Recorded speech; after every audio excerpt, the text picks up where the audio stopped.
Les instituts de beauté Body Minute vous présentent Magali Berda, Sud Radio. On vit pas dans la même France. Magali Berda sur Sud Radio, il est 20h02, nous sommes en direct tous les soirs du lundi au jeudi. On vit pas dans la même France, une émission qui casse les codes où deux mondes qui ne se parlent jamais se rencontrent et peuvent échanger tout simplement avec des influenceurs. On reçoit tous les soirs des influenceurs qui, eux, arrivent à fédérer des millions de personnes, voilà, qui les suivent. C'est qu'ils ont un talent, qu'on les aime ou qu'on ne les aime pas. Ils ont le talent de fédérer les gens.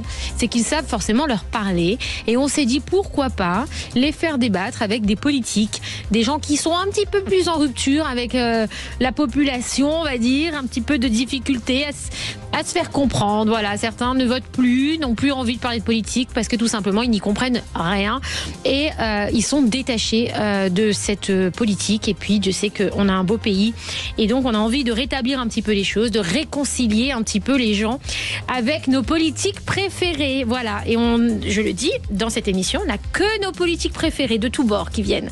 Alors, on est bien évidemment avec notre cher et tendre Mathias, comme tous les soirs, mon monsieur des réseaux sociaux. C'est celui qui vous lit, il vous répète. Enfin, qu'est-ce que t'as ramené là, Mathias ? Ah non, mais ça, c'est pas à moi. En fait, c'était sur l'émission de Cécile avant. Alors déjà, bonsoir à tous, bonsoir Magali. Et en fait, regarde, c'est des cartes tentation, mensonge, initiation, bénédiction, pardon. Je sais pas ce qu'ils ont fait avant. Pardon, ça te va très bien. Voilà, allez. c'est ça, c'est le pardon. Comment ça va, Magali ? Mathias, ça va et toi ? Ça va. Tu sais que ce week-end, on change d'heure ? Non. Le week-end qui arrive. D'habitude, le week-end, on change de gouvernement, là, on change d'heure. C'est bien. On bien fait, a un ministre, on a gagné une semaine sur le ministre d'ailleurs. C'est une semaine de plus, c'est quand même magnifique. Mais on a perdu un ancien président de la République qui est parti en prison. Qui nous écoute peut-être ?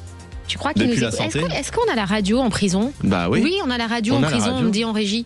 Alors à tout moment, il nous écoute, monsieur Sarkozy. Bonsoir Nicolas. Bonsoir Nicolas. J'espère qu'il est assez haut pour allumer le poste, mais... Alors, Nicolas, surtout, s'il vous plaît, n'écoutez pas Mathias, ces blagues sont nulles. Je voulais remercier ce soir Télérama qui ont fait un bel article sur notre émission, on adore. Et merci Télérama, voilà, ouais. Bel article. Mais bon, on fait plus de vues qu'eux, donc... Je tenais à vous dire que j'avais un cerveau, voilà, quand même, au passage. Mais c'est qu'on intéresse. Je vous embrasse. C'est qu'on les intéresse. Oui, Ils font un article qu'on fait cliquer, tant mieux. Non, on adore et merci, parce que ça nous fait un peu de promo, donc on kiffe. Voilà, on est très contents. Et ce soir, on va débattre d'un sujet super intéressant. Est-ce que nos politiques sont-ils des privilégiés, Mathias ? Ah, pour moi, oui. Moi, ma réponse, c'est oui. Ah, toi, t'es déjà dedans, ça. Ah oui, moi, si on me demande mon avis, alors que d'habitude, je ne dois pas le donner, on dirait que je suis invité. Alors, tu reçois Mathias ce soir. Mathias, son rêve, c'est d'être influenceur pour être à la place un jour. Alors que là, je suis influençable, c'est tout. Voilà, c'est tout. Donc, on reçoit pour débattre de ce sujet Johanna Dose, alias Dose, pseudo Dose, qui est influenceuse entrepreneuse. Alors, je le dis parce qu'il faut savoir que Johanna, elle a lancé énormément de marques. Beaucoup d'influenceuses ont parlé de ces marques.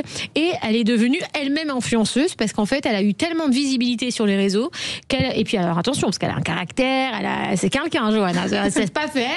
Donc autant vous dire qu'elle raconte toute sa vie d'entrepreneuse sur les réseaux sociaux en toute transparence, sans tabou. Elle parle de tout, voilà, ses difficultés, ses problèmes. Un jour, alors pour vous dire, un jour il y a sa secrétaire qui a fait un virement bancaire qui s'est trompé, elle avait viré je crois 43 000 euros au lieu de virer 4 000 euros. Alors elle racontait ça sur Snapchat, très détente, voilà. Mais c'est sympa parce que ça montre les coulisses d'une entreprise, comme on en a tous. Et du coup, elle réunit aujourd'hui, combien tu réunis de personnes sur Snapchat ? Là, sur Snap, quasiment 200 000 personnes. 200 000 personnes qui la suivent tous les jours et qui regardent. C'est génial. Qui regardent des faux virements, enfin des virements. C'est exactement ça. Du coup, elle fait maintenant aussi, en plus de ces sociétés, ce métier d'influenceuse qu'elle connaît si bien parce qu'elle les côtoie au quotidien. Et tu vas débattre ce soir avec Romain Eskenazi, qui est porte-parole. Alors attention, parce qu'on ne reçoit pas n'importe qui, s'il vous plaît, le porte-parole du PS du Val d'Oise, député, voilà, au passage, d'abord porte-parole, ensuite député, non, je rigole, et qui devient l'ami de la maison. Voilà, moi je l'adore, Romain. Voilà, j'adore, je le dis, j'adore Romain, tu vas voir. Voilà, il est très, non mais parce qu'on comprend quand il parle. Déjà, moi, j'aime bien quand tu as des porte-paroles politiques, qui soient de gauche, de droite, du centre, c'est pas le sujet. Moi, j'aime bien comprendre ce qu'on me dit.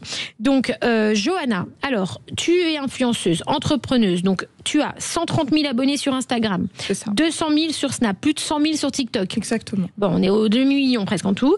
Comment et pourquoi tu t'es lancée sur les réseaux ? Alors moi à la base, faut savoir que j'ai lancé mes marques. Donc j'ai eu ma première marque Dose Beauty qui a eu un gros succès.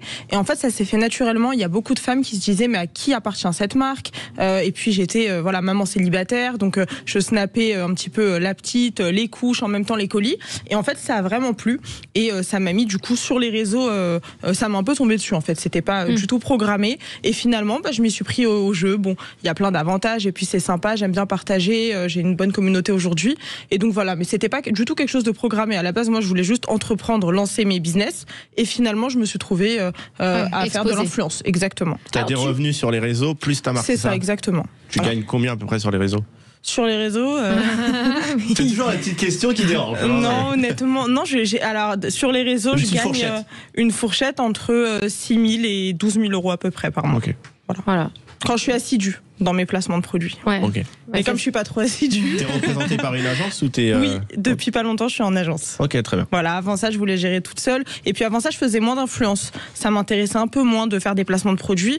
Mais là, effectivement, voilà, là, ça fait pas longtemps que je suis en agence et que je me dis, bon, effectivement, après, t'as raison, si autant, tu peux voilà, dessus, après, je fais attention aux marques. Voilà, mon agence, elle me propose vraiment des marques qui m'intéressent. Mais finalement, ça me plaît pas mal. Tu fais ta propre marque ? Oui, j'ai mes propres marques également. Je veux dire, tu en placement. Ah, bien sûr, bah oui. Okay. Ah bah oui. Non, mais on sait jamais. Ouais, du coup, je partage aussi mes propres marques et maintenant plein d'autres marques que je découvre. Alors, est-ce qu'aujourd'hui, entrepreneuriat et réseaux sociaux, c'est indissociable pour toi ? Moi, je pense que oui. Effectivement, là, je trouve que maintenant, dans notre génération, déjà, absolument tout le monde fait de la communication sur les réseaux sociaux. J'ai même l'impression que les gens regardent plus TikTok, etc., que la télévision, ou en tout cas les jeunes, et même jusqu'à 40 ans. Donc oui, moi, je pense que maintenant, pour lancer un business, c'est très compliqué si on n'est pas vraiment branché sur les réseaux sociaux. Tout passe par les réseaux. Et puis même les marques comme Clarins, etc., maintenant, ils se mettent à lancer des trends, alors que c'est des marques à la base qui sont pas du tout réseaux sociaux. Vraiment, toutes les marques, les Burger King, ils lancent des nouveaux sandwichs, ils prennent plein de TikTokers pour le promouvoir. Donc je pense que vraiment tout le monde s'y prête au jeu et qu'il y a tout intérêt à s'y prêter au jeu finalement parce que la majorité des gens sont sur les réseaux toute la journée. Et alors ton quotidien, maman célibataire, entrepreneuse avec je ne sais combien de marques, influenceuse, tu dors combien de nuits par jour ? Je dors pas beaucoup. Je dors pas beaucoup, mais alors je dors à peu près 6 heures, 7 heures par nuit. Après il n'y a qu'une nuit par jour. Hein. Mais c'est combien de nuits par semaine ? Oui, c'est vrai, pardon. Je dors 2 nuits par jour. Ça vous prouve que moi aussi je dors pas beaucoup. Je suis là pour ça, t'inquiète. En fait, j'essaye vraiment de bien m'organiser, de déléguer. Maintenant, je délègue, j'ai pas mal de salariés, donc j'essaye vraiment de déléguer. J'essaye d'avoir une bonne organisation, de faire des programmes de tout ce que je dois faire dans la journée. Et surtout, je me mets plus trop de pression. Au début, maintenant, ça fait 7 ans que je suis dans l'entrepreneuriat. Au début, je me mettais beaucoup de pression, je faisais des burn-out et tout. Là, maintenant, j'arrive à prendre un rythme bien. Je culpabilise pas quand j'ai pas réussi à faire toutes les tâches dans la journée. Je reporte au lendemain et j'essaye de faire quelque chose un mood un petit peu plus détendu que mes premières années de lancement. Alors Johanna, est-ce que tu t'intéresses à la politique ? Alors à vrai dire, j'ai déjà essayé. J'ai déjà essayé, il y a une période où j'étais à fond, où vraiment ça m'intéressait et finalement j'ai l'impression que, alors je sais pas si c'est en France ou à l'international, mais il y a tellement de négatifs, de mensonges, on sait plus trop et finalement c'était, je vous dis la vérité d'un point de vue extérieur, j'avais l'impression de regarder les anges de la télé-réalité, genre il y avait tellement de rebondissements dans la politique qu'à un moment donné je me suis dit j'y comprends pas grand chose, on sait plus qui est-ce qui dit vrai, qui est-ce qui dit faux, on n'arrive plus à comprendre les intérêts communs qu'on a ou pas, donc je vous avoue que j'ai un petit peu décroché avec la politique. Voilà. Et est-ce que tu as l'impression que nos politiques sont encore à l'écoute des gens ou... Malheureusement, j'ai pas l'impression parce que, alors moi je me base sur ce que je vois, mais j'ai aussi des instituts de beauté du coup et dans mes instituts, il y a des clientes qui viennent donc ça papote toute la journée et puis je me rends compte que vraiment le peuple souffre vraiment au niveau déjà financier parce que tout a augmenté. J'ai aussi quasiment 15 salariés, donc je paye des salaires. Je vois très bien que le SMIC, quand il augmente, c'est de très peu. Et malheureusement, les courses, etc., on s'en rend compte, tout coûte très cher. Donc j'ai l'impression que le peuple souffre pas mal. Et après, j'ai un peu l'impression que peut-être que le gouvernement, etc., sont peut-être un peu déconnectés. Voilà. J'ai pas l'impression qu'ils soient vraiment connectés dans ce qui se passe dans la réalité, dans des familles qui n'ont plus de quoi mettre de l'essence, dans des familles qui n'ont plus de quoi finir leur mois. Et voilà, des petites vieilles à la caisse qui comptent leurs petites pièces comme ça alors qu'elles ont travaillé toute leur vie, mais parce que c'est difficile. difficile. Donc moi j'ai l'impression qu'il y a une vraie déconnexion entre les hommes politiques, etc. et le peuple finalement. Et après il y a des manifestations, etc. Mais bon, j'ai pas l'impression que ça fasse bouger les choses particulièrement. Restez avec nous, on revient tout de suite sur Sud Radio avec un débat sur nos politiques sont-ils des privilégiés. Réagissez sur le live Instagram. Le live est en ligne. Le live est en ligne. Super. On est actuellement Alors, live. réagissez, Magali Berda. posez vos questions. Mathias vous lira et vous pourrez intervenir aussi pendant cette émission. Et on reçoit juste après cette pub sur Sud Radio. Restez là, on reçoit la star du PS, Romain Eskenazi, qui est avec nous ce soir. À tout de suite sur Sud Radio. Magali Berda, Sud Radio, 20h, 21h, on vit pas dans la même France. Sud Radio, parlons. Les instituts de beauté Body Minute vous présentent Magali Berda, Sud Radio, on vit pas dans la même France. Magali Berda sur Sud Radio, nous sommes en direct, il est 20h13, on vit pas dans la même France et ce soir on reçoit Johanna Dose, influenceuse, entrepreneuse. Alors je vous explique, elle a 45 casquettes, voilà, elle est surtout ultra méga suivie sur Snapchat avec plus de 200 000 abonnés hyper actifs toute la journée qui suivent ses déboires, ses réussites, ses échecs, exactement, tout de sa vie d'entrepreneuse et de maman célibataire. Et on va débattre ce soir avec la star du PS, comme je le disais, qui vient de nous rejoindre. Attention, Romain Eskenazi, député du PS du Val d'Oise. Moi, j'adore Romain Eskenazi parce que déjà, vous portez le même nom que ma grand-mère, qui s'appelait Eskenazi aussi. D'accord. Voilà, ma grand-mère s'appelait Lydie Eskenazi. D'accord. Merci, voilà. Merci pour ton invitation, Magali. Avec plaisir. Merci à toi d'être là encore, toujours d'être fidèle. Et tu es donc maintenant porte-parole. Je crois que tu as été nommé porte-parole la dernière fois que tu es venu ici. C'était il y a 2 semaines. C'était quasiment le jour même. Porte-parole du groupe socialiste à l'Assemblée nationale. Voilà. Donc je porte la parole des 69 députés socialistes de l'Assemblée. Ouais. C'est la grande classe, ça. Ça fait quoi d'être porte-parole ? Et t'as quel âge ? 39 ans. Voilà, député, porte-parole, 39 ans, ça va, la classe. C'est beau. Alors, Romain Eskenazi, donc tu es député de la 7e circonscription du Val d'Oise depuis 2024. C'est ça. Ancien cadre de la fonction publique et acteur des politiques locales. Tu défends notamment les services publics, la transition écologique, l'aménagement du territoire. Et c'est la seconde fois que tu nous fais l'amitié de venir dans cette émission. On vit pas dans la même France. Donc c'est cool, parce que ça montre que tu te mets à la portée des gens qui sont en rupture politique et qui ne comprennent pas forcément tous les discours qu'on peut entendre sur d'autres ondes ou d'autres chaînes, puisque moi je ne suis pas journaliste, je le répète. Donc nous c'est des échanges plus cool, plus détente avec les gens lambda. Voilà. Mais c'est ce qui me plaît dans ton émission. Voilà, merci beaucoup. Alors hier on recevait Sandrine Rousseau à ta place. On lui a demandé si elle trouvait que c'était un peu la zizanie à cause du PS. Elle n'a pas voulu nous répondre, alors je te pose la question, est-ce que c'est la zizanie à gauche en ce moment ? Bah non, en tout cas c'est pas la zizanie dans le pays à cause du PS. Grâce à nous on a toujours un gouvernement. Nous on est les seuls à peu près à considérer que quand t'as que un tiers de l'Assemblée, tu peux pas décider tout seul, c'est rien que mon programme, c'est tout mon programme, si c'est pas tout ce que je veux, c'est rien. C'est vraiment dans le clash. Nous on a dit bon, on n'est pas avec Macron, mais il a pas la majorité. Nous non plus, on va se mettre autour de la table, on va discuter, on va négocier et on va essayer de doter la France d'un budget. Nous notre principe c'était, on veut bien assurer la continuité parce que tout le monde en a besoin, les gens en ont marre. Moi je leur parle, mais parlez-vous, il y en a marre. Dans les entreprises ça se parle partout et vous à l'Assemblée c'est le bazar. Et donc nous on a décidé au PS, et c'est vrai qu'on est les seuls à gauche à avoir fait ça, tout le monde a voulu censurer. Nous on a dit on va arrêter là. Nous on veut bien de la continuité au prix de quelques mesures de justice qui font à peu près écho à ce qu'a dit ton invité tout à l'heure, c'est-à-dire redonner un petit peu de moyens à ceux qu'on en peut, redonner un peu de moyens aux services publics, remettre un peu de justice dans ce pays. Et si on a quelques mesures comme ça, on accepte d'avoir une continuité qui profiterait à tout le monde. Donc, mais à part certains qui sont un peu radicaux et quand t'es pas d'accord avec eux, tu te fais insulter.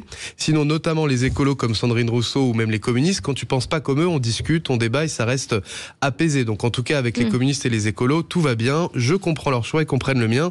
Il y en a d'autres, tu vois, à qui je pense, avec qui, quand t'es pas d'accord avec eux, c'est beaucoup plus, c'est beaucoup plus compliqué avec eux, évidemment. Depuis tu les toujours. Aimes ou pas, les filles ? Eux, ils m'aiment pas beaucoup, en tout cas. Ah, ils t'aiment pas ? Ah non, pas Pourtant, du tout. vous êtes gauche-gauche, quoi.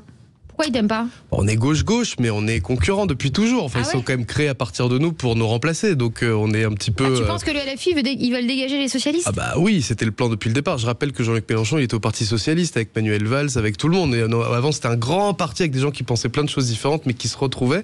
Et lui, il est parti du Parti Socialiste pour monter son mouvement et pour essayer de nous remplacer à gauche. Donc, c'est une guerre un peu violente. On a quelques intérêts communs parce que, comme tu dis, on est pour un peu plus de moins pour l'école et l'hôpital, pour un peu plus d'impôts pour les milliardaires. Il y a quelques idées qu'on peut partager. Avec eux. on a fait un accord pour les dernières législatives parce qu'on voulait pas que Bardella soit à Matignon. Et si on partait tous séparés, on était sûr que Bardella était à Matignon. Donc on s'est mis d'accord pour avoir un seul candidat de gauche par circo. S'il y a législative, tu te réassocierais avec LFI ou pas? Là maintenant c'est acté. Ah, c'est fini. Ah bah non, mais ni présidentiel. Moi au municipal, il se présente contre tous les maires PS dans mon département. À Sarcelles, il y a un maire de PS, il se présente contre lui. Donc c'est la guerre au sein de la gauche.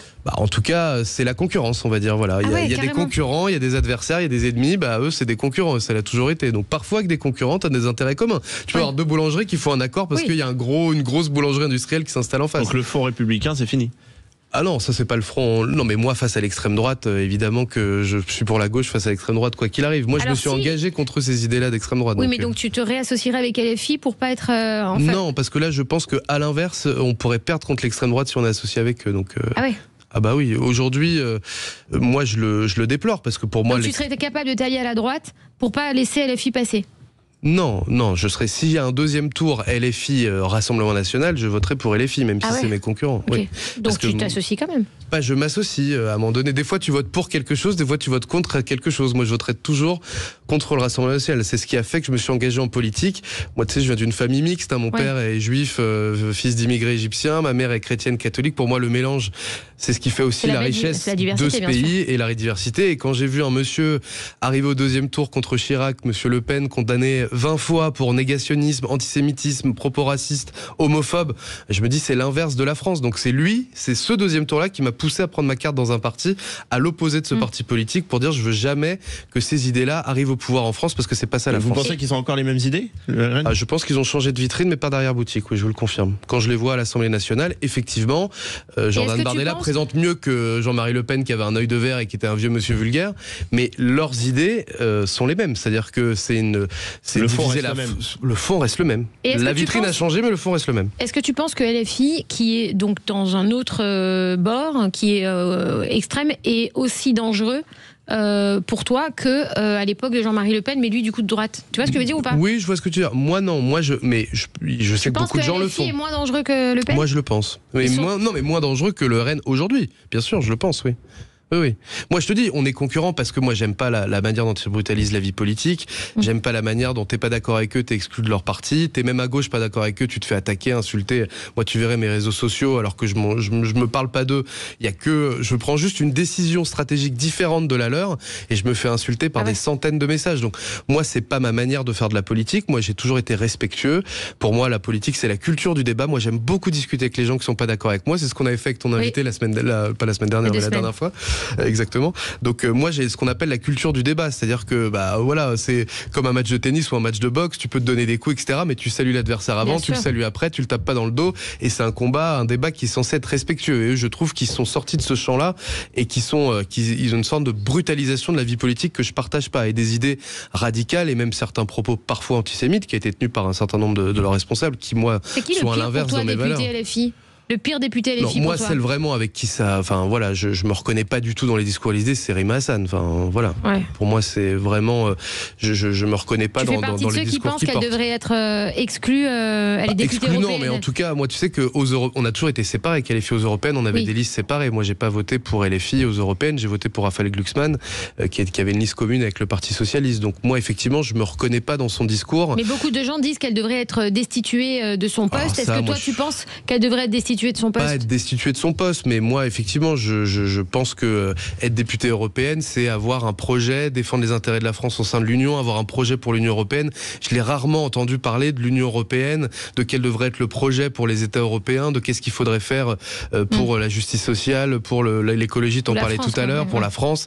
Voilà. Donc moi, c'est pas comme ça que ça parle. Mais encore une fois, pour moi, LFI, c'est pas mes ennemis, c'est mes concurrents. Mais je pense qu'il faut que les choses soient claires. Et pour moi, les choses sont claires, on ne sera plus alliés avec eux.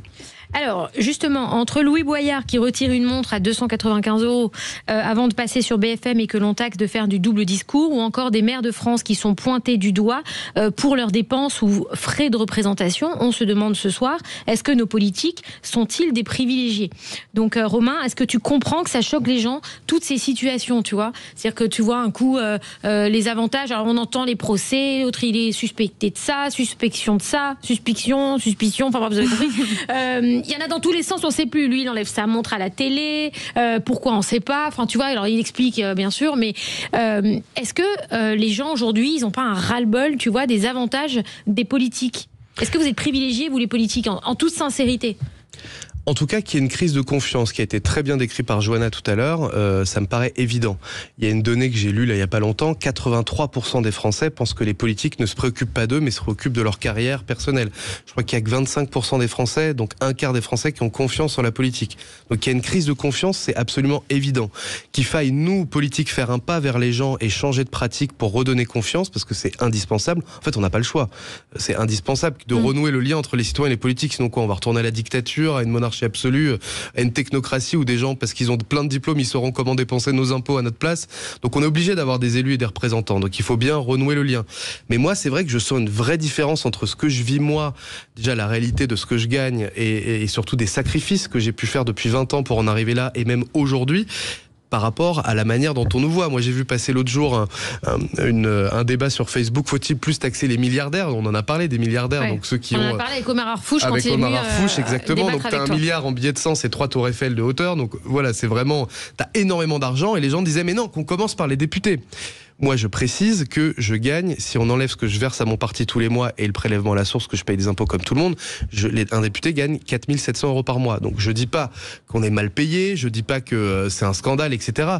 Mais par rapport même à une influenceuse qui fonctionne bien, à quelqu'un qui est dans les affaires... Non mais je dis pas qu'on est mal payé, mais en taux horaire, je suis payé... Non, je dis pas que je suis pas assez payé.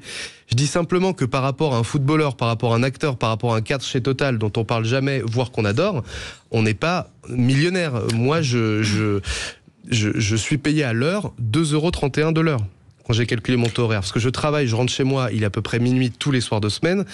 Parce que je suis à l'Assemblée, parce que je suis en réunion, parce qu'il y a des événements, et je suis sur le terrain en circonscription, donc j'ai 13 villes, donc je vais aux événements des villes, aux événements associatifs, aux rencontres avec les habitants. C'est quoi les sacrifices dont tu parles quand tu dis j'ai fait beaucoup de sacrifices ? Eh ben, je vois pas mes mômes. Enfin, vraiment, c'est-à-dire que le soir, je les accompagne à l'école, au moins pour les croiser, mais quand je rentre, ils dorment. Le samedi, je pars le matin, je rentre le soir. Le dimanche, je pars le matin, je rentre l'après-midi. Si je passe une demi-journée chez moi, c'est un maximum. Et j'ai fait 20 ans de bénévolat pour en arriver là. Moi, quand j'ai été élu, c'était la 8e fois que j'avais mon nom sur un bulletin. L'écrasante majorité des élus en France, c'est des conseillers municipaux. Et qui sont bénévoles. Les conseillers municipaux, ils sont bénévoles. Moi, j'ai été élu maire adjoint, j'avais 21 ans. Je me retrouvais à 23 ans, un vendredi soir, à décider en réunion. Donc, maire adjoint, c'est 1 000 € par mois. À décider en réunion un vendredi soir. Mais alors, le spectacle des 8-12 ans du spectacle de danse cette année, est-ce qu'on le fait plutôt à la salle des fêtes ou est-ce qu'on le fait plutôt à la MLC ? Et il y avait mes potes sur mon portable qui disaient, ah, mais mec, t'es où ? Tu viens boire un verre ? Bah non. Je suis en réunion pour décider où sera le spectacle des enfants de l'école. Donc, c'est-à-dire passer du temps pour le collectif et très souvent bénévolement. Pour arriver à la salle des fêtes ? Et finalement, ça s'est fait à la salle des fêtes. Ça te touche, toi, Johanna, quand t'entends tout ça ? Alors, moi, pour parler de votre salaire, monsieur Romain, je voulais savoir. Alors, ça, c'est le salaire que vous avez donné, mais est-ce que vous avez des privilèges ? Alors, il y a ce qu'on appelle des frais de mandat, okay. Vous avez tout à fait raison, qui servent à payer essentiellement, par exemple, j'ai une permanence, c'est un bureau où je peux accueillir des habitants, des associations, etc., qui me coûte 1 700 € par mois en location, donc là je loue ma permanence avec ça. Pour me déplacer sur les 13 villes de ma circonscription, j'ai une 208, et donc le prêt de ma 208 peut être payé par ça, et lorsque je déjeune avec un responsable associatif, avec un maire, lorsque je dois assister à une conférence que je dois payer, ça rentre dans les frais de mandat. Quand je déposais la dernière fois au 8 mai ou 11 novembre, je dépose 10 gerbes dans 10 villes différentes. Évidemment, les gerbes, ça passe par les frais de mandat. Ce qui peut paraître pour un avantage et qui est dans les frais de mandat, on a le droit d'avoir ce qu'on appelle des frais de représentation. Donc ce costume-là à 300 €, je reconnais que je l'ai acheté avec les frais de mandat. On a le droit de s'acheter un costume, une paire de chaussures pour pouvoir aller dans l'assemblée et être habillé correctement et avoir des déjeuners. Mais normalement, c'est des déjeuners dits professionnels. Je peux pas emmener ma femme au resto avec mes frais de mandat. Logiquement, les frais de mandat. Pardon ? Vous pouvez emmener, vous dites à un maire de venir, comme ça vous payez gratuit pour votre femme. Oui, mais c'est pas tout à fait un dîner avec ma femme. Je sais pas si vous, quand vous dînez avec votre femme, vous emmenez un contact professionnel. Ça va venir, ça va venir. Vous avez des bonnes blagues, ça va venir. Il a pas de femme. Donc, non, effectivement, on a en plus des frais de mandat. C'est des frais de mandat, mais c'est plutôt lié à l'activité professionnelle, au même titre qu'un cadre dans une entreprise aurait des frais de mandat. Mais sinon, en termes d'avantages, non. Alors, c'est vrai que quand il y a le gala de boxe de la ville de Sarcelles qui est dans ma circonscription, je vais pas payer l'entrée, je vais être invité par l'association pour assister à un événement local dans ma circonscription. Mais c'est pas ce qu'on appelle, ce que les gens fantasment vraiment, comme j'ai pas de chauffeur, j'ai pas de... Tu penses que les gens fantasment, toi ? Alors, je pense que déjà, il y a des avantages des députés. Déjà, il y a une confusion entre les maires, les conseillers municipaux, les députés, les ministres. les ministres, effectivement, et le président de la République, ils commencent à avoir des salaires très intéressants, avoir un certain nombre d'avantages, ils touchent derrière des retraites, voilà, etc. Donc, les ministres. C'est vrai que moi, je trouve qu'il y a... Alors, je dirais pas que c'est injuste, parce que je pense qu'encore une fois, il faut que ça vienne de nous, le premier pas. C'est pas aux gens de dire « aimez-nous, quand même, ce serait bien de nous aimer ». Non, c'est aux politiques de respecter leurs promesses, de revenir sur le terrain, de concerter, de rendre compte de ce qu'ils font, de pas mentir. Vous avez dit ça tout à l'heure. Moi, quand vous avez vraiment, sur une situation, un politique qui dit noir, un politique qui dit blanc, les gens savent plus où ils en sont. Quoi. Restez avec nous sur Sud Radio, on revient tout de suite. Moi, je veux savoir si tu as déjà menti, tiens, en plateau. Tu vas nous dire la vérité. Sinon, attention. Sur Sud Radio, on revient tout de suite. Restez avec nous. On va revenir sur les mensonges des députés en plateau. À tout de suite sur Sud Radio. Sud Radio. Sud Radio. Parlons vrai. Parlons vrai. Sud Radio. Les instituts de beauté Body Minute vous présentent Magali Berda, Sud Radio. On vit pas dans la même France. Magali Berda sur Sud Radio, nous sommes en direct, on vit pas dans la même France, il est 20h29, j'adore faire ça, j'ai l'impression que je suis l'animatrice du JT, je te jure, j'adore faire ça, j'adore. Alors, j'ai glow up, je te dis pas, j'ai glow up. Alors, on est en direct donc avec Johanna Dose, influenceuse, entrepreneuse qui est suivie par plus d'1 million de personnes en tout sur ces plateformes réunies, sur toutes ces plateformes réunies, qui débat ce soir en face de Romain Eskenazi, qui est le porte-parole du Parti Socialiste à l'Assemblée Nationale, on n'a pas n'importe qui, et on débat sur un thème très intéressant qui fait beaucoup réagir sur les réseaux sociaux. Nos politiques sont-ils des privilégiés? Et justement, on reçoit Achour qui va nous donner sa version un petit peu, enfin son analyse de tout ce qu'il a entendu. Bonsoir Achour. Tout le monde. Allô? Oui, je vous écoute. Vous allez bien? Je vais très bien. Tout va Merci d'être avec nous en tout cas. Voilà, pareillement. Qu'est-ce que vous pensez de ce que vous avez entendu ce qu'a dit Romain Eskenazi ou pas? Oui. Puis c'est peut-être pas le débat, mais j'aurais eu beaucoup de choses à lui dire et à contredire concernant ses propos par rapport à LFI et RN, quoi. Parce que sérieusement, je pense que entre ce qu'il dit et ce que le peuple français voudrait, je pense qu'il serait complètement à l'opposé, quoi. Mais bon, ne sais pas là. Nous, à ce qui se concerne en termes des privilèges de nos politiques, que ce soit les députés, sénateurs, ministres, etc., je me dis, une fois, j'ai lu un reportage à ce qui concerne la Suède. Je me dis, en France, on est encore dans le monde du royalisme. Oui. Il faut toujours voir très grand, très beau. Moi, quand je vois que le président, à chaque quinquennat, il a une nouvelle bagnole. Là, j'ai vu encore un article, la nouvelle DS que le président va avoir. Moi, je travaille dans la fonction publique, dans une mairie. Ma voiture, elle a 10 ans. Et je continue à rouler avec. Vous voyez ce que je veux dire. En Suède, j'ai vu un article et un reportage. Les ministres, députés, ils sont comme tous les citoyens.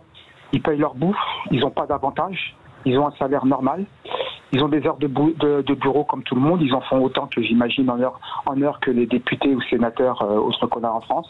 Ils prennent les transports en commun, ils s'habillent normalement, ils ne sont pas tous en cravate comme on pourrait le croire quand ils vont dans leur bureau, quand ils vont n'importe où. En fait, limite, ils n'ont pas plus d'avantages qu'un cadre dans une entreprise, dans une grande entreprise. Alors, si je peux me permettre, Achour, quand vous entendez Romain Eskenazi qui vous dit que après avoir fait le calcul de ses heures de travail, quelque part, il est rémunéré du coup 2,30 €, je crois que c'est ce que tu disais tout à l'heure, par heure de travail. Vous pensez qu'il a des avantages du coup? Vous pensez que c'est trop? Après, moi, c'est surtout tout ce qui est autour. Alors, c'est qui justifie la voiture qu'on lui a prêtée? Okay. Auprès du contribuable. Qu'est-ce qui justifie toutes les dépenses qui sont à côté, les avantages qu'on leur donne, les retraites et tous les avantages qu'il y a à vie, tout ça. Alors Romain va vous répondre. Bonsoir monsieur. Bonsoir. Je vous remercie pour votre témoignage. Alors moi je suis d'accord avec vous sur un point, c'est qu'effectivement je pense que la Suède et en tout cas les pays scandinaves de manière générale, ce sera un modèle un petit peu à regarder parce que on est un peu, vous parliez un peu de ce qu'on appelle la monarchie républicaine, c'est-à-dire le fait qu'on a un petit peu gardé cet héritage que les responsables politiques c'est un peu de la noblesse et le président c'est un peu un roi. C'est un peu aussi dû au bâtiment dans lequel on est parce que c'est vrai que ce soit le palais de l'Élysée, le palais de Matignon, le palais Bourbon, le palais du Luxembourg, là où il y a le Sénat, Sénat, l'Assemblée nationale, c'est des anciens édifices royaux, donc il y a des dorures partout, et donc c'est vrai que là où on se réunit, c'est extrêmement... Il y a beaucoup de dorures, et alors que c'est vrai que c'est pas toujours la même chose dans les autres pays, mais en tout cas c'est vrai que dans ces pays-là, ils insistent vraiment pour qu'il n'y ait pas du tout d'avantage, et d'ailleurs le moindre petit avantage, quand l'élu est pris la main dans le sac, il démissionne automatiquement, et donc il y a cette culture-là dans les pays scandinaves, et je pense qu'on devrait s'en inspirer pour renouer la confiance avec les citoyens. Par contre, ce que j'essaie d'expliquer, c'est que moi j'ai jamais été ministre, il y a quand même une vraie différence entre député et ministre, c'est que finalement vous compariez au cadre d'une entreprise privée, finalement un député, moi la voiture que j'ai, nous on a une voiture familiale si jamais on part à la campagne avec les enfants, si on part en vacances, mais moi ma voiture elle me sert à me déplacer dans les 13 villes de ma circonscription, quand je vais de Sarcelles à Montmorency, à Bouffémont, à Enghien, à Pisco, au même titre qu'un commercial aurait une voiture pour faire sa tournée, donc c'est uniquement pour des déplacements professionnels. Donc c'est vrai que des avantages, il y a beaucoup, en fait, les Français se font beaucoup d'idées sur les avantages que peuvent être ceux du maire et ceux des maires ou ceux des députés, alors que finalement, je pense qu'il y a une vraie crise de confiance parce qu'on respecte pas, les politiques respectent pas leurs promesses, respectent pas leur engagement, donnent pas le sentiment de se battre pour les Françaises et les Français, mais de se battre pour leur carrière. Je pense que ça vient plutôt de ça, que de la réalité des avantages qu'on touche vraiment, qui sont vraiment moindres que ce qu'on peut trouver justement chez un cadre dans une grande entreprise, que ce soit Total, EDF ou une autre grande entreprise, quoi. Oui, non, mais ça je l'entends. Après, peut-être pas les députés comme vous le dites. Après, j'imagine bien, concernant votre véhicule, que c'est peut-être que purement professionnel, mais on prend en compte, par exemple, qu'il y a beaucoup d'entrepreneurs qui avec le budget de leur entreprise, achètent des voitures, et les voitures sont utilisées pour leurs besoins personnels. Après, ça, c'est un autre sujet, oui, bien sûr. Voilà, mais par contre, oui, j'aime bien votre image qui dit que parce que Matignon, l'Élysée, ça, c'est des beaux bâtiments, des beaux vestiges avec de la dorure, tout ça, etc., que l'on doit gouverner et politique au niveau de ce que représentent ces bâtiments. Je dis non. Qu'est-ce qu'on doit dire alors aux employés du Louvre, malgré les faits, de tous les grands musées, tous les employés qui travaillent dans les grands établissements publics, qui aussi architecturalement sont vraiment magnifiques, dans les mairies qui sont vraiment aussi magnifiques, mais qui s'habillent tout à fait normalement et qui vivent tout à fait normalement et qui travaillent tout à fait normalement, pas à la hauteur de ce que dégagent ces bâtiments. Je suis désolé, non. Merci beaucoup Achour pour votre intervention. On vous a entendu, c'est important pour nous d'entendre les gens et nos auditeurs, d'avoir vos opinions et votre vision des choses. Je vous souhaite une très belle soirée Achour, merci. Merci Achour. Merci bien. Bonne soirée, à très vite et restez avec nous.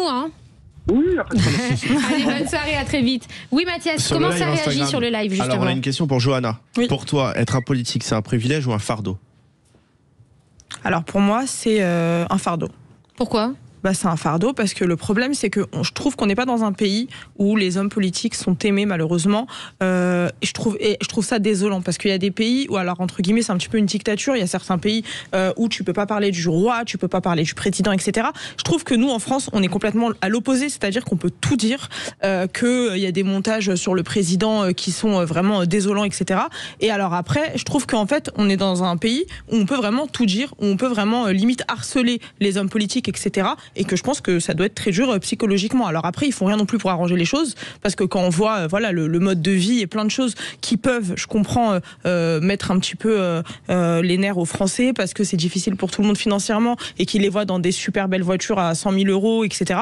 Je comprends que ça puisse être compliqué. Moi, en tout cas, moi, j'aurais pas supporté. Je trouve que ça met beaucoup trop de pression et qu'ils sont trop mal aimés dans notre pays. Et Romain, est-ce que tu as vécu des moments, comme dit Johanna, c'est intéressant ce qu'elle dit, de dire que quelque part nos politiques sont aujourd'hui pas aimés, enfin beaucoup sont détestés. Ce que je disais tout à l'heure, c'est le chiffre que j'ai en tête, c'est le même. T'as 83% des Français qui pensent que les politiques pensent qu'à eux, qui pensent pas du tout aux gens. Et en même temps, t'as 83% des maires qui considèrent que leur mandat use leur santé mentale et physique. Parce que, très franchement, être un élu, là, il y a eu une tornade dans le Val d'Oise il y a pas longtemps, vous avez peut-être entendu parler à Hermont notamment, juste à côté de chez moi. Je sais que les maires, ils étaient le soir sur le terrain, tu bosses le week-end, tu bosses pendant les vacances, t'as des réunions le soir tout le temps. Enfin, c'est vraiment un volume horaire très important. Et encore une fois, il faut des centaines d'heures de bénévolat bénévolat pour arriver à un moment donné peut-être à être élu. C'est-à-dire que moi, j'ai distribué des tracts, j'ai collé des affiches, je suis allé à des réunions. C'était la 8e fois que j'avais mon nom sur un bulletin quand j'ai été élu. Et quand tu fais campagne, t'es pas payé. Donc c'est vrai que j'ai eu 20 ans de bénévolat pour arriver finalement, et j'aurais pu ne jamais être député. Moi, ce que je constate, c'est qu'effectivement, vous avez parfaitement raison, les gens n'aiment pas leur politique. Mais moi, quand je vois mes collègues, moi j'ai un collègue, il est cheminot, député. J'ai une collègue, elle est agricultrice, elle élève des biquettes. Et du coup, ils viennent, ils sacrifient leur temps familial, leur exploitation, leur vie pour essayer de faire en sorte que la France soit meilleure, que les gens aient mieux, etc. Et d'un autre côté, ce qu'on nous renvoie, c'est que les gens nous détestent, qu'on pense qu'à nous, etc. Donc il y a bien une rupture qu'il faut qu'on essaie de régler entre les citoyens et les politiques. Alors, moi, j'ai juste une question, pardon. Quand on est député, on peut cumuler un travail? Bien sûr, moi j'ai décidé de faire que ça, parce que ça me prend déjà beaucoup de temps. Tu savais ça, Johanna? Non, pas du tout. Non, si, en fait, il y a des professeurs qui gardent 1 ou 2 jours de cours. D'ailleurs, avant, il y avait des députés maires, donc des gens qui étaient maires plus députés. Et là, tu as des députés, je sais que ma collègue a gardé son exploitation, il y en a un autre qui est médecin, qui a gardé une journée de consultation, d'autres qui est enseignant. Donc oui, tu peux garder une activité professionnelle plus. Du coup, ça veut dire qu'on on se le fait clairement. Tu es député, tu prends, donc, comme tu as dit, en net dans ta poche 4006 par mois, et tu peux cumuler avec un autre métier, et du coup une entreprise ou quoi, et cumuler peut-être encore 3000 de revenus. Oui, et tu peux sortir un livre qui te rapporte des revenus, et tu peux, comme François Ruffin qui a sorti un film qui lui rapporte des revenus avec Sarah Salman. Mais du coup, ils sont plus dévoués à 100% à la politique.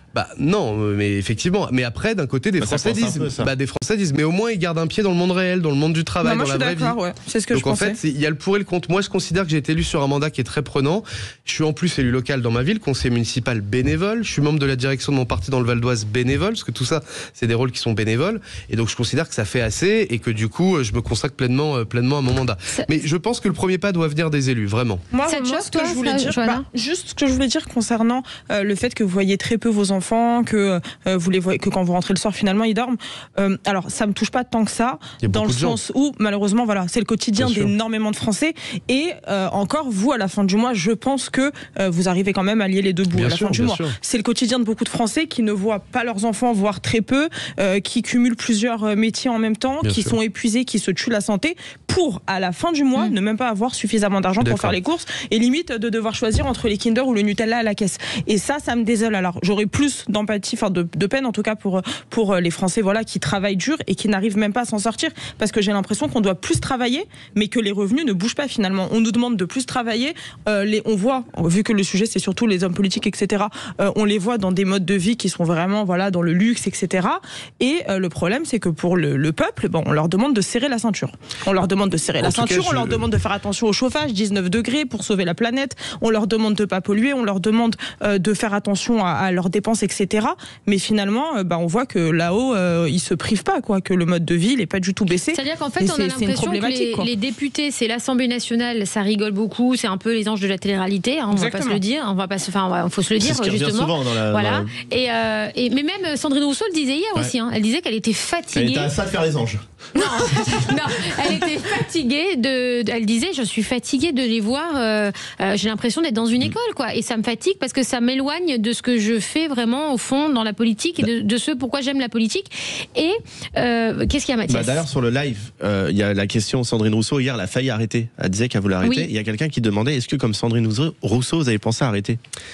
Alors moi déjà, je vais répondre, je voudrais réagir à ce que vous avez dit. Déjà, chacun son tour, allez-y. Je vous invite déjà à prendre votre carte au Parti Socialiste, parce que tout ce que vous avez dit, ça colle parfaitement avec les idées que je porte et qu'on défend. En tout cas, cette idée de justice, non, j'insiste, je suis pas venu là pour me plaindre de ce que je gagne en disant, regardez compte, je gagne pas beaucoup, je suis qu'à 2,31 de l'heure. Je voulais juste expliquer quelle est la réalité de ce que l'on gagne par rapport aux fantasmes que les gens peuvent se faire de notre quotidien et de ce qu'on gagne. Mais je me plains absolument pas, et moi, si je me suis engagé, c'est pour défendre les gens qui travaillent et qui n'arrivent pas à vivre de leur salaire. Moi, c'est la première chose que j'ai dit dans toute ma campagne, c'est ce qui me choque le plus. On dit valeur travail, sens de l'effort. Aujourd'hui, il y a des gens qui travaillent, qui fournissent des efforts et qui à la fin n'arrivent pas à faire juste le triptyque de base, se nourrir, se soigner, se loger, c'est tout. Juste ça, sans même aller au restaurant, partir en vacances. Donc ça, je suis parfaitement d'accord avec vous, et c'est pour ça que je me bats, c'est pour cette idée de justice, mais en tout cas, c'est ça, en dehors de la question du racisme et des discriminations. La question de la justice, c'est vraiment ce qui m'habite le plus. Alors, c'est vrai qu'il y a des gens qui rentrent tard, qui voient peu leurs enfants. Moi, vraiment, en termes d'horaire. Moi, en plus, je travaillais à l'hôpital, je travaillais à la mairie, j'ai eu ma société, j'ai eu plusieurs vies professionnelles avant d'être député. Mais franchement, le rythme que j'ai en ce moment, tu l'avais jamais vu? Ah mais non, mais c'est délirant. Alors vraiment. restez avec nous sur Sud Radio, on revient juste après ça et Romain Eskenazi va répondre à la question de Mathias. Romain Eskenazi, est-ce que comme Sandrine Rousseau, tu as voulu à un moment donné peut-être arrêter par fatigue de voir tout ce brouhaha dans l'Assemblée nationale? À tout de suite sur Sud Radio. Magali Berda, Sud Radio, 20h, 21h, on vit pas dans la même France. Sud Radio, pardon. Les instituts de beauté Body Minute vous présentent Magali Berda, Sud Radio, on vit pas dans la même France. Magali Berda sur Sud Radio, il est 20h44, nous sommes en direct, on vit pas dans la même France et on reçoit ce soir Johanna, alias Dose, influenceuse entrepreneuse à succès, qui débat en face de Romain Eskenazi, porte-parole député du PS, à succès aussi. Alors, le thème ce soir, nos politiques sont-ils des privilégiés? Donc Romain Eskenazi nous expliquait qu'il y a beaucoup de fantasmes faits autour des députés. Voilà, que s'il fait le calcul de ses heures de travail, etc., ça le ramène à être rémunéré à 2,31 € de l'heure. Donc voilà, c'est pas non plus mirobolant. Il ne s'en plaint pas, hein, je répète les mots de Romain Eskenazi, qui ne s'en plaint pas, qui sait très bien qu'il est privilégié par rapport aux Français. Mais voilà, que c'est quand même loin des fantasmes de ce qui se dit aujourd'hui tous les jours, de ce que peuvent penser les gens. Et Mathias, tu posais une question à Romain Eskenazi. Alors Romain Eskenazi, les yeux dans les yeux. Les yeux dans les yeux, eyes to eyes. Est-ce que vous avez déjà pensé à arrêter la politique? Alors, oui et non. Réponse de politique. Ouais. Oui et non. Je veux la réponse de on vit pas dans la même France. On vit pas dans la même France. Non, en fait, quand pendant 20 ans, tu te bats pour arriver à quelque chose et que tu y arrives, même si c'est dur, même si c'est éprouvant, même si mon fils a pris ma carte de visite avec ma photo en me disant je la garde comme ça, je me rappelle de la tête de papa alors qu'il a 4 ans et que ça te fout les boules, tu te dis, voilà, là je suis arrivé à un poste où j'ai la chance d'être invité dans des médias pour parler de mes idées, j'ai la chance de pouvoir voter des lois pour améliorer la vie des gens, et donc non, pas pour l'instant. En tout cas, pour l'instant, je vais essayer de profiter de la visibilité que j'ai, du mandat que j'ai, pour essayer d'améliorer les choses. Tu vois, il y a des fois, j'ai l'impression que je sers à rien. L'autre jour, on a voté une loi pour le remboursement intégral des fauteuils roulants pour les personnes qui ont des fauteuils roulants en France, qui lançaient des cagnottes Litchi pour s'acheter leur fauteuil roulant, alors qu'on a la 7e puissance mondiale. Je suis rentré chez moi, je me suis dit, j'ai l'impression que j'ai fait quelque chose d'un peu utile et qui contribue à faire en sorte que la France soit un peu plus juste. Donc, j'ai envie de continuer ça et d'essayer de me battre et d'arracher des victoires une par une. Moi, je crois pas aux grands soirs, hein, mais je crois aux petits pas qui font qu'à un moment donné, tu gravis une montagne. Et donc, je vais plutôt essayer de profiter du mandat que m'ont confié mes électeurs pour améliorer les choses dans ce pays. S'il y avait quelque chose à supprimer aujourd'hui dans les avantages des députés, tu supprimerais quoi? C'est une bonne question. C'est une bonne question. Alors quand on pense à François Hollande, peut-être que Johanna, peut-être que vous pouvez répondre à ma place. Qui disait quand même qu'il y avait 10 000 € par mois de frais de coiffeur pour lui. Ouais. Ah, ça se voyait et pas, ça avait fait une polémique. Alors je sais pas exactement ce qu'il avait comme projet, extension, lissage brésilien. Je sais pas ce il n'allait pas faire, chez Doz en tout cas, il n'aurait pas payé ce prix-là. Franchement, des fois les frais de coiffure et de maquillage et tout, ils sont super élevés. Ah bon? Non, mais là, aujourd'hui, moi, tu sais que... Est-ce que les femmes en député ont des avantages esthétiques plutôt que les hommes? Quand je dis frais de représentation, peuvent rentrer les fleurs au 11 novembre, au 8 mai, mais aussi effectivement un costume dans une certaine limite de prix. Et le coiffeur, moi, je vais chez le coiffeur à mes frais, mais les femmes peuvent aller chez le coiffeur avec les frais de mandat considérés comme des frais de représentation, effectivement. Un blanchiment dentaire, par exemple. Une députée qui dit, voilà, je dois avoir un beau sourire. Non, ça rentre pas. Mais et en plus, tout est plafonné et tout est publié. Coiffeur, oui. Mais parce que coiffeur, on considère que tu peux pas aller dans l'hémicycle avec des cheveux comme ça, et on peut entendre que tu as besoin de faire un brushing avant d'aller en représentation, faire un discours devant une assemblée, etc. Donc dans une certaine, tout est plafonné, hein, même les costumes c'est 300 ou 50 € maximum, les repas c'est temps maximum, les hôtels quand tu vas faire une conférence en province c'est temps maximum, et surtout tout est public. Moi, tu regardes sur le site de l'Assemblée, tu vois combien j'avais sur mes comptes épargne avant le mandat, combien j'ai après le mandat, le prix de ma voiture, le prix de ma maison. En fait, aujourd'hui, on a quand même beaucoup avancé ces 15 dernières années dans ce qu'on appelle la transparence de la vie publique. Faut pas devoir de l'argent à quelqu'un, quoi. Clairement. C'est combien de temps? C'est combien, par exemple, t'as combien de plafond pour les hôtels par mois? Ah, c'est pas par mois, je crois qu'un hôtel, ça doit être à peu près le prix d'un 3 étoiles quand tu vas. Moi, ça m'est arrivé de faire une conférence à Nantes sur l'aérien, parce que je m'intéresse beaucoup aux avions. Il y avait une députée écolo qui faisait une réunion publique et qui m'a invité à venir y participer. Je pourrais pas te les dire par cœur, mais en tout cas, voilà, tu peux pas te payer un 5 étoiles avec tes frais de mandat, c'est pas possible. Et enfin, moi, je trouve ça hallucinant qu'on. Moi, j'ai quand même l'impression. Aux députés femmes, pardon, un budget coiffeur. Quoi. Non, mais en fait, non, c'est pas un budget coiffeur. C'est un budget frais de représentation qui rentre dans les frais de mandat. Donc ça rentre. Certains les utilisent pas du tout. D'autres s'achètent des costumes tous les mois. D'autres font chez le coiffeur tous les semaines. Ils dépensent ces frais de représentation comme ils veulent. Et vous, ces frais, une fois s'ils sont pas dépensés? À la fin du mandat, s'ils ne sont pas dépensés, ils reviennent dans les caisses de l'Assemblée nationale. En fait, c'est un virement par mois sur un compte professionnel à part. Tout le monde doit se faire kiffer, en fait. Tout le monde dépense. Il y en a qui doivent le dépenser. Qu'ils les laissent dans la caisse. Il y en a qui les laissent, il y en a qui dépensent tout, il y en a qui finissent avec un découvert, il y a de tout.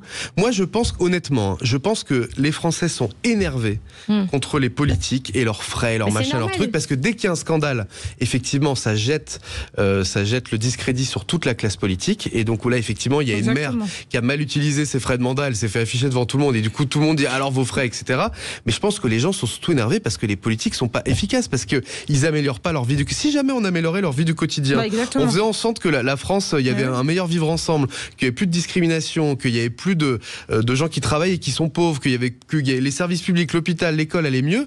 Ben on dirait aux députés, vous pouvez aller chez Pizza Hut avec vos frais de mandat. C'est exactement ça, parce que si le peuple il était un peu plus satisfait de ce qu'on lui donne et si on leur donnait un petit peu plus et surtout on les écouterait un petit peu plus en dehors du fait que voilà pour satisfaire le peuple, je pense qu'il faut déjà le comprendre et l'écouter. Vous avez parfaitement raison. Et le problème c'est que, comme je le disais tout à l'heure, je trouve que tout le monde est un peu déconnecté. Je ne sais même pas si les hommes politiques connaissent exactement le prix d'une baguette, par exemple. Et je trouverais carrément ça bien que pendant un mois ils fassent, ou même une semaine, que pendant une semaine un ministre doit faire ses courses avec un SMIC, juste pour voir un petit peu ce que ça fait, parce que malheureusement il y a une déconnexion, il y a un fossé. Mais ça restera qu'une semaine.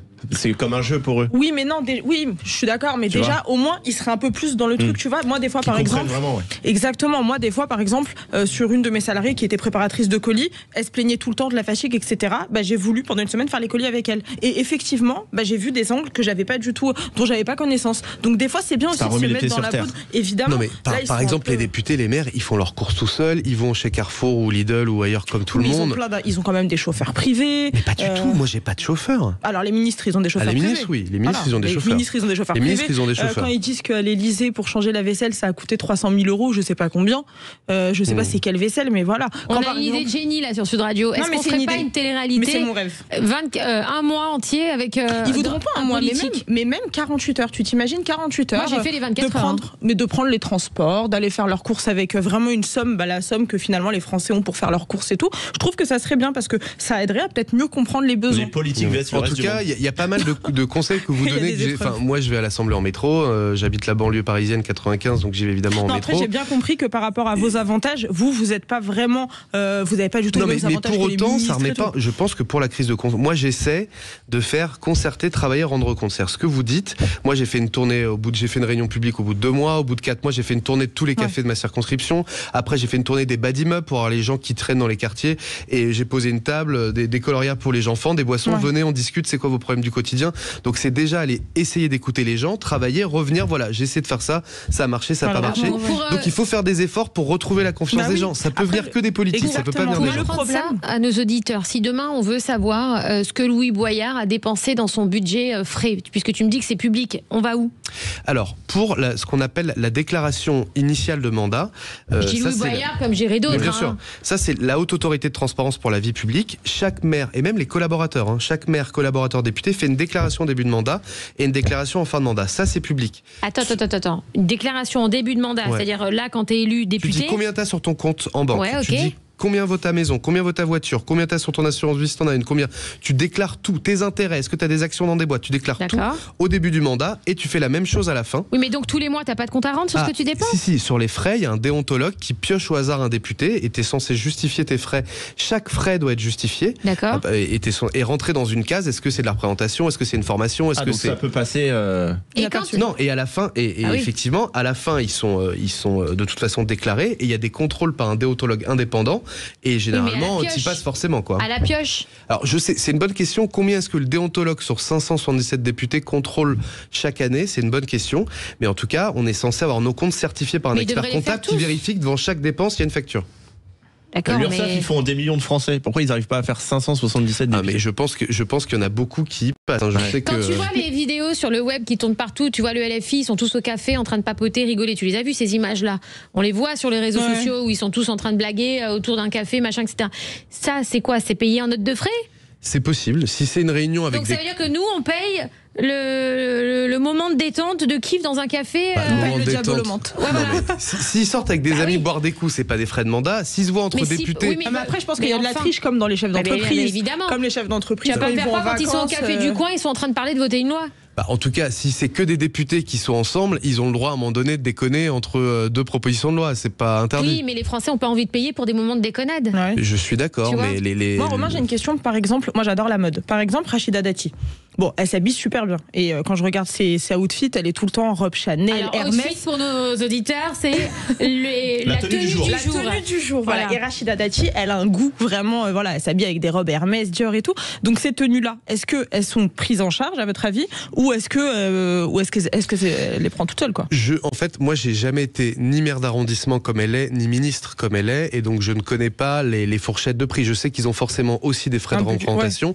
Est-ce que pour autant on peut faire rentrer une robe Dior ou Hermès dans les frais de représentation? Je n'en sais rien. Ok. Le budget, on l'avait dit la dernière fois, ils avaient beaucoup, je crois que même les députés, parce que les députés, ils te parlent, Romain, là, depuis tout à l'heure. Il a compris. Avec un costume à 300. Avec un costume à 300 €. Isaac, je prouve, c'est un costume Isaac, je l'ai acheté la semaine dernière, je peux vous dire qu'il vaut 300 balles.